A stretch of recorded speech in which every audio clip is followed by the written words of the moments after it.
3.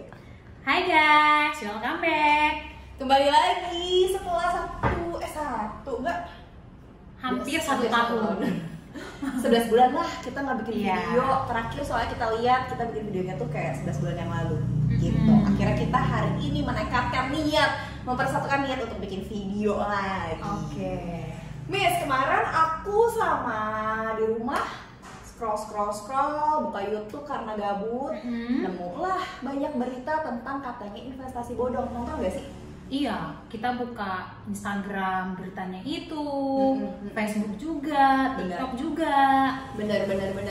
Kalian juga pasti udah pernah denger dong, kayak banyak yang kena tipu, banyak yang kena jebak. Mulai dari artis, selebgram, pengusaha, banyak banget gitu. Dan gak sedikit juga sih dari teman-teman kita yang pernah aku denger juga kayak, iya nih Miss, aku ikutan trading ini, loss banyak banget bla bla bla. Nah, kita tuh hari ini mau bahas tentang ini nih sesuai dengan judulnya gitu ya. Lagi hits banget soalnya banyak banget laporan tentang investasi bodong ini gitu.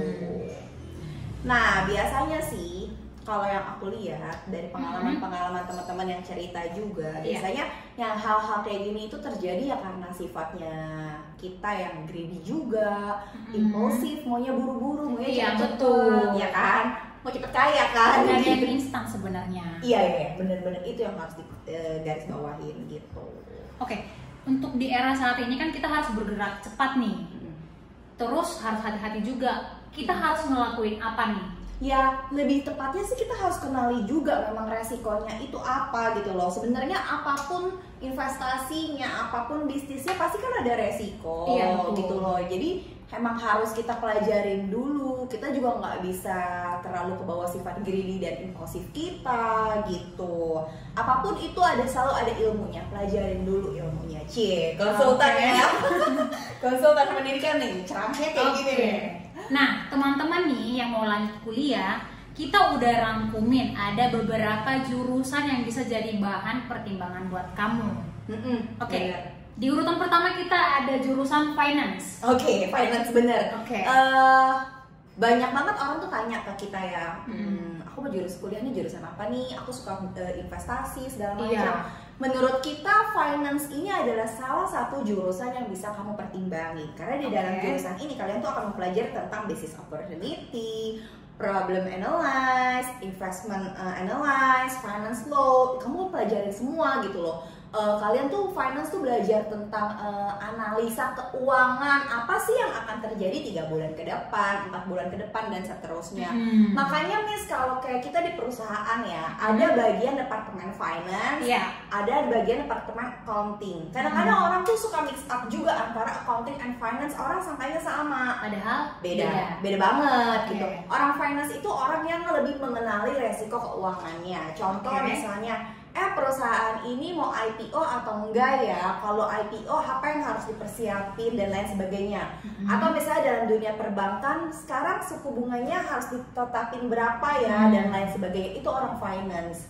Nah, kalau kita belajar finance, kita kan belajar tuh di dalamnya yang kayak tadi aku udah bilang tentang business opportunity, problem analyze, gitu, investment analyze. Kita tahu kayak ini tuh harusnya gimana pergerakannya, saham tuh lilirnya tuh gimana gitu kan, candlenya seperti apa. Kita at least udah ada gambaran, udah ada perhitungannya dan lain sebagainya.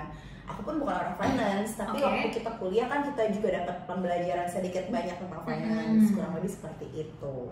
Malah saat ini beberapa kampus di Singapura juga menawarkan salah satu program finance, turunannya finance Miss, fintech, ya kan? Salah satu kampus di Singapura, Kaplan contohnya, mereka menawarkan program fintech. Fintech itu adalah program finance yang juga mempelajari tentang teknologi.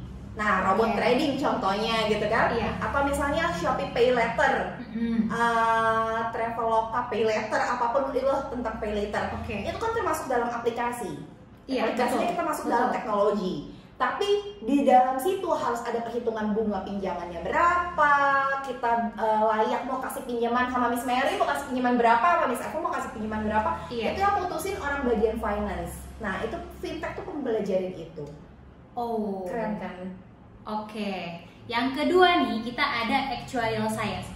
Untuk jurusan ini mungkin orang-orang agak jarang didengar. Nah, itu actuarial science itu apa sih? Actuarial science itu sebenarnya adalah salah satu bidang ilmu yang menerapkan tentang metode matematika dan statistik ya, untuk mengukur resiko-resiko dalam asuransi, produk-produk keuangan ya, serta industri profesi lainnya.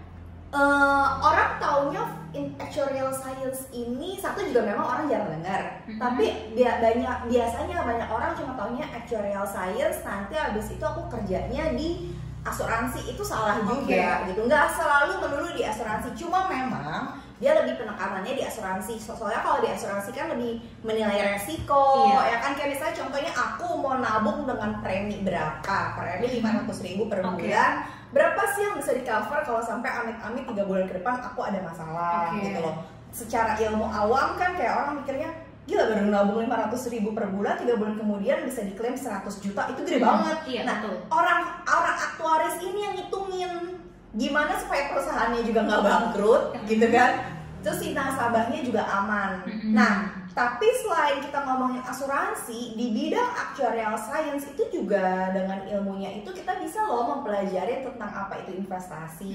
Kita tahu, oh kira-kira perusahaan ini oke nggak sih untuk kita taruh saham di situ. Banyak faktor ya kan, tentang kita misalnya contoh kita mau naruh saham di perusahaan misalnya tambang minyak gitu ya, tapi kita lihat demand-nya, supply-nya segala macam, kita lihat juga nih gimana perkembangan ekonomi dunia dan lain sebagainya. Di actuarial science kalian pelajarin semuanya itu, statistiknya pelajarin juga.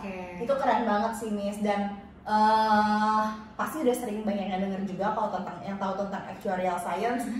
Gajinya tuh gede banget, fantastis banget gaji actuarial science, karena memang jurusan ini jurusan baru, tapi nggak banyak universitas yang offer jurusan itu.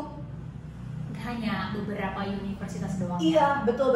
Even kita di Singapura juga nggak banyak ya yang jual actuarial science gitu. Salah satu kampus yang kita lumayan sering kirim student banyak dan negaranya nggak jauh banget, promosi nih ya kan. Adalah APU Malaysia dan UCSI. Nah, dua kampus ini punya nih jurusan actuarial science yang durasi kuliahnya itu 3 tahun aja udah selesai kuliah. Sekalian promosi kita. Nah, habis itu actuarial science ini juga memang kalau kita lihat, kalau kamu cek Google, ini juga memang lumayan, permintaannya lumayan banyak. Dari mulai abad ke-17 itu mulai banyak perusahaan-perusahaan yang butuh orang aktuaris. Iya, betul. Gitu, perusahaan yang minta banyak, jurusan yang di offer dari kampus dikit gitu. Jadi peluangnya masih jauh banyak. Gitu. Actuarial science sudah jelas ya. Yang ketiga kita ada jurusan banking. Banking bener. Dari namanya aja udah spesifik banget gitu ya, perbankan, banking gitu. Bachelor of Business with major in banking gitu, banker gitu ya. Bukan jadi teller. Bukan juga jadi customer service, nggak cuma itu belajarnya. Kadang ada nih yang datang ke aku, aduh udah kuliah jauh-jauh ke luar negeri, nanti anak saya cuma jadi teller, ngapain kuliah jauh-jauh ke luar negeri? Nggak sih, bukan karena bukan di bidang itu gitu ya. Tapi banking ini, jurusan banking ini itu dari namanya kan juga udah spesifik banget ya. Kita udah tahu kalian di sini akan dapat ilmu tentang perbankan.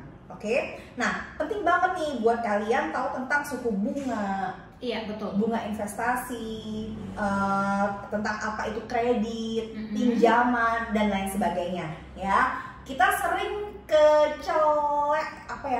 kejebak gitu ya dengan tawaran yang kamu dalam 1 bulan bisa dapat bunga sekian persen. Kalau kalian pelajarin ilmu banking ya kan, finance yang tadi kita sebutin, kalian bisa loh langsung prediksi possible gak ya? Gitu kan, banyak kan orang-orang yang pada kejebak itu karena sesuatu yang diiming-imingnya terlalu bagus. Bagus di awal gitu kan. Orang tanya, oh iya bagus nih, bisa dapatnya 8%, di mana tempat-tempat lain cuma dapatnya cuma 3 atau 4%. Masukin banyak-banyak ya kan, akhirnya duitnya raih. Ya kalau kita udah pelajarin ilmunya, kita tahu mana yang possible dan impossible. Bener gak sih? Jadi harus banget tuh pelajarin kayak gitu. Penting banget pelajarin itu. Dan dalam dunia perbankan kita juga sebenarnya nggak harus nanti pas lulus jadi investor, main saham, nggak harus itu Miss. Kita juga bisa kerja di bidang yang lainnya kan. Dalam bidang perbankan juga belajar loh tentang law segala macem. praktisnya seperti apa gitu. Oke. Dari 3 jurusan yang udah kita sebutkan tadi, ada banyak loh kampus di luar negeri juga yang menawarkan double major. Ya, benar. Oke, di sini aku ada pertanyaan nih, Miss. Double major itu sama double degree itu perbedaannya apa? Karena banyak juga ya kayak mungkin masih bingung gitu. Double major itu dia dalam satu fakultas yang sama. Oke. Jurusannya berbeda. Contoh, aku ambil fakultas bisnis. Aku akan dapat gelar Bachelor of Business. Iya. With major in, kalau aku single major satu aja, banking misalnya. Kalau aku double major, with major in banking and finance. So kalau double major itu dalam satu fakultas yang sama, 2 jurusan yang berbeda. Kalau double degree, aku ambil fakultas bisnis, tapi aku mau ambil fakultas IT juga. Contoh misalnya aku ambil gelar, jadi nanti aku dapetnya 2 gelar, Miss. Bachelor of Business with major in banking, and Bachelor of IT with major in computer science misalnya. Jadi beda, fakultasnya beda. Jadi kalau double major adalah satu fakultas 2 jurusan, double degree kamu akan lulus dengan langsung dapat 2 gelar sekaligus dari 2 fakultas yang berbeda. Gitu. Biasanya kalau kita ambilnya double degree, durasi kuliahnya sedikit lebih lama dibanding double major. Tapi dapat degree-nya 2 ya? Yes, betul. Gelarnya 2. Jadi kayak kalau dapet kartu nama langsung dapetnya Eva Leovania Bibas di IT gitu. Dapat 2 gelar gitu. Banyak yang masih confused sih, makanya itulah fungsinya Elsquare, konsultan pendidikan. Iya. Jadi sebelum kuliah udah kayak harus konsultasikan dulu nih mau jurusan apa, mau ke negara mana gitu. Makanya kan kita selalu bilang ya, di setiap kita kali bikin video, jurusan tuh nomor 1. Jurusannya dulu gitu loh. Kamu kebutuhannya apa gitu. Kalian mau ambil bisnis, kebutuhannya apa gitu. Sebenarnya tadi kita sebutin dari 3 ini ya, finance, actuarial, sama banking. Ini kan dia fakultas bisnis. Jadi kalau orang bilang, aduh ambil jurusan bisnis, lulusannya udah banyak banget gitu kan. Iya banyak, tapi kamunya kuasain atau enggak gitu. Dan sebenarnya kita kan juga lihat lagi ke depannya, nggak akan ada ruginya kok kalau yang namanya kuliah gitu. Walaupun misalnya tiba-tiba kamu ambil jurusannya Bachelor of Business Marketing, tiba-tiba kamu terjunnya jadi accounting atau misalnya staff akuntan kayak gitu, kita tetap masih pelajarin ilmunya kok kayak gitu. Paling itu aja kali ya videonya kali ini. Kalau kemanjangan nanti pada enak bener.